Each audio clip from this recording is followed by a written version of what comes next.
Hello, welcome to the warm-up zone. Wow, starting off bad. I already have to drink something. um, Last night we had Game 4 in the NBA Finals. Not a lot of NFL news going on, so we'll start with the NBA. Um, the Lakers won. They're out up 3-1. They won 102-96. Um, it was actually a really close game. It was a really good game. It was mostly defense. Um, In fact, it ended because the Lakers were playing defense, and that's how they won the game, really. Um, but in that first half of that game, it was really close. I think the Lakers were only up by two, or they were down by two. I don't even remember. Um, but it was mostly because LeBron James was playing terribly. He was missing wide open layups. Things he usually makes, he misses. I think he was 3 for 8 at one point. He ended the night 8 for 16, but he started 3 for 8, which was just terrible. I think in the first half he had 5 turnovers, which was the most in a half, or tied for the most in a half in an NBA Finals for a player. So um, I know I can be a little bit of a LeBron supporter and trying to make sure everyone knows how great he is. But he was not good last night for the first half. He finally turned it up in the second half. Um, yeah, you could just tell he flipped a switch. Rondo probably called him out in the locker room, like, dude, why are you playing like garbage? Um, but yeah, that's pretty much all that happened. Was Lakers took that game. I think Miami could win another game. They're scrappy enough. They're trying hard, but I don't think so. I think it's over this Thursday night. um, the question that's going to be that everyone's already starting to talk about is who's going to be the MVP? Is it going to be Anthony Davis or is it going to be LeBron James? Anthony Davis numbers. The first game he had 34 points, 5 assists, and 9 rebounds, and LeBron had 25 points, 9 assists, and 13 rebounds. LeBron is leading Anthony Davis in assists and rebounds. I think Anthony Davis is scoring more, but all around LeBron James has been more consistent because you can see last night Anthony Davis only scored 22, but he had a really great defensive presence. And then in game 3 that they lost, LeBron James scored 10 more points. Like, Anthony Davis wasn't really out there. He had 15 points, 3 assists, and 5 rebounds. LeBron has almost gotten a triple double every game. So I think it all will come down to the last game and how Anthony Davis or LeBron James plays. If it's still pretty even, I think the media or whoever votes on these things, MVPs, tends to go for the better story. And I think the media will think it's a better story if Anthony Davis wins an MVP. You know, he gets traded. You know, he finally gets to be on a good team, play with LeBron James. He gets second place on Defensive Player of the Year when he should be first. And then, you know, we're just the NBA is really good at snubbing LeBron for his awards that he should be getting. See, this is where I start defending LeBron. um, this it just the Lakers are terrible without LeBron. They would be a 50%. Like, they win half their games maybe with LeBron James out there. They probably wouldn't make it to the finals at all. They need the way he just is a floor general. It's kind of like Chris Paul for the Oklahoma City Thunder, except LeBron James can still score a lot of points, whereas Chris Paul has to turn it on and off. And yeah, he's just not as good at that. And, when you're not 6'9", how much can you really control? Um, but yeah, I really think LeBron is the one that should take this MVP, but I feel like they're going to give it to Anthony Davis just because it's a better story, unfortunately. Um, and I know the LeBron James, how did I put this? Fanatics, the actual fanatics. I'm just the support, not a fanatic. Um, would say he needs to win MVP so that he can be in the GOAT talk. And I'm kind of like, sorry, kind of in the GOAT talk. I think that just kind of helps him. But I've never agreed that. I don't know. A lot of people are starting to say that LeBron James is having a better career than anyone else ever, but he's not the GOAT, which doesn't really make sense to me. I mean, when the best person with the best career be the GOAT? Like, I feel like those are hand in hand. But I think it's just, you know, players nowadays are just more outspoken, so we can be just more split on everything that they say. So I don't think LeBron James is as likable as Michael Jordan ever was or will be. So I just don't think he'll ever be considered the GOAT, even if he wins this MVP and another Finals. So there's that.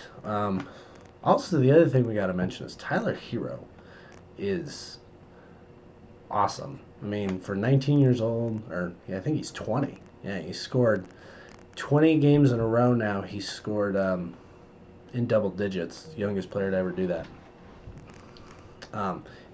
If you saw the graphic last night, they showed 4 players and how many games in a row that they averaged double digits. So that was pretty cool. One thing I have been taking away from this finals is got a weird sense. I don't think Kyle Kuzma is going to be on the Lakers next year. He is just. It's like every quarter he does something to piss somebody off, and you can physically watch LeBron James yell at him, and Anthony Davis get pissed at him, and Rajon Rondo get mad at him. He is such a liability on defense. The Heat are always trying to switch and get Kuzma playing defense on the guy with the ball, and it's just they're going right at him. He cannot play defense. He knocks down a few threes, and he kind of makes up for it, I guess, but he's not playing well. He is like the Shaq did a fool for this entire series. I'm surprised Shaq doesn't have a reel of just Kyle Kuzma doing stuff right now. But I don't think he'll be on this team next year, which, I mean, if the Lakers could actually develop players, then he might be on the team. But I'm starting to feel like they don't know how to do that. Weird article I read. ESPN came out with a article about essentially what it was, what players are tradable and not tradable for every single NBA team this upcoming year, and it was kind of weird. Movable contracts and stuff like that. You can go read it on ESPN. But they had a list of players that no way know how they're ever getting traded, and then they had players that were like tradable. So one that stood out to me is they listed the Mavericks. They said the player that was untradeable, never going to be traded, was Luka, which I completely agree with. But that was the only one.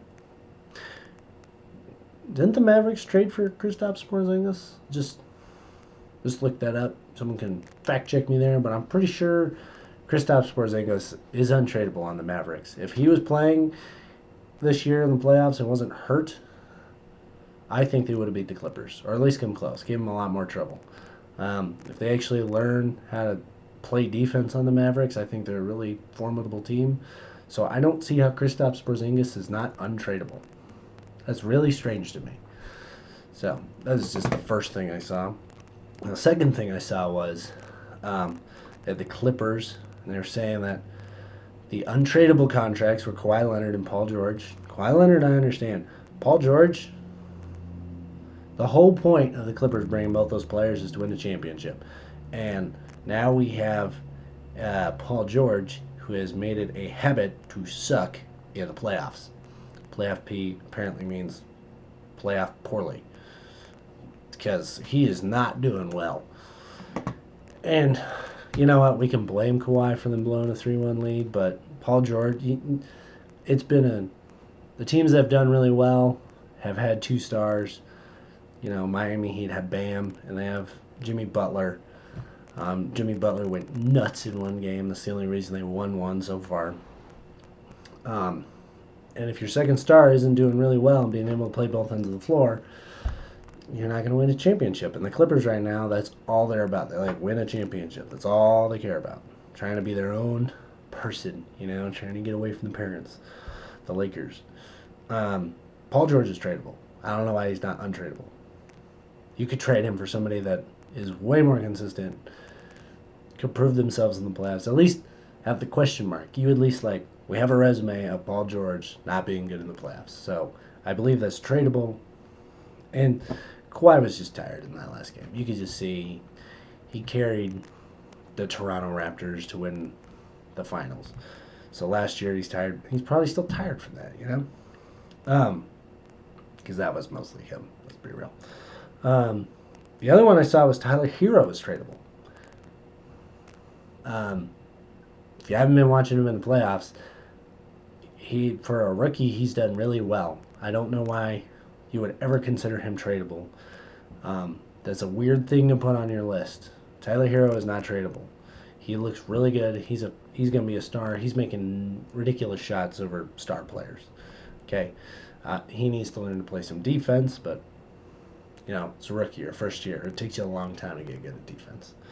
One that's probably no one's looking at is for the Bucks. They were saying Giannis is untradeable. He was the only one on the team that was untradeable.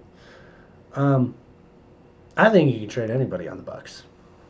This is Giannis's last year, and then he's going to want the Supermax. Like everyone keeps saying, if Giannis isn't going to be there next year, you need to trade him now so that you can get assets for him. Because the Bucks are kind of like, if they didn't have Giannis, I feel like if they traded for some good pieces, they'd be just like Toronto. Contenders every year, doing really well, getting to the playoffs, not losers. It's not like they're the Phoenix Suns and have one star and can't win. They get to the playoffs with Giannis. Without Giannis, they're going to get to the playoffs. They're just really well coached, and they're all around a good team. They need to trade Giannis and get good players. Unless he has specifically said to them, I'm never leaving, and they got that written down somewhere. I don't think Giannis wants to stay. He's all about winning, and right now NBA stars leave when they don't win a championship. So I think that needs to at least be addressed. NFL news, the only real thing that happened was Dwayne Haskins for the Washington football team has been benched for Kyle Allen. I mean, it's a bad team that's going to be in the running for a quarterback. So, who cares? They're just not going to be good. So, that's just the way it is sometimes. And, they wanted to give him a shot, but it's over for him. I think he's doomed to be a backup or he'll be cut, things like that. It's kind of sad, actually, but